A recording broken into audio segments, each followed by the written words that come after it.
ভাই সুজন ভাই, জি ভাই, ভাই শীতের পিঠা খাওয়ার কি যন্ত্র আছে আপনার কাছে? শীতে খাওয়া যন্ত্রণা রে ভাই, বলে শীতে দুটি পিঠা না চিতা পিঠা খাবেন।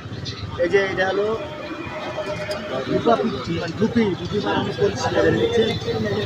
এটাতে দিবেন, সুন্দর তেনা দিয়ে বাইন্দে তারপরে এখানে দিলে ধুপি বানানো হয়ে যাবে। এটা হলো ধুপির কলসি। হ্যাঁ, এটা এটা কি করবো? এটা এর ভিতরে পানি দিবেন, ভিতরে চুলাতে দিলে এটা বাড়িতে জানে। হ্যাঁ, আমি জানি। আর এই যে রস পিঠা, মানে রস পিঠা যাকে বানাবে, রস পিঠা বানাবে, এটা হলো চিতাই খোলা, বুঝতে পারলে? এটা সুন্দর করে রস পিঠা মানে চিতাই বানাবে, রস পিঠা এটা ভাবে জানে, বুঝতে পারলে? আর এটা হলো চিতাই বানানোর জন্য, এটা হলো খোলা, বুঝতে পারলে? শুনে নেবেন আপনি, এখন তাই বলে। আমার তো সবই লাগতো ভাই, এখন দাম কোনটার কত বলেন?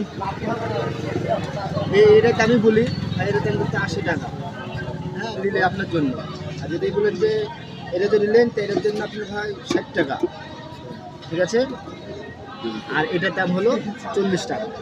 ওই যে ওটা লম্বা দেখছি, ওটা কি? ও এটাও ভাই, এটা হলো চিতাই পিঠা, এটা হলো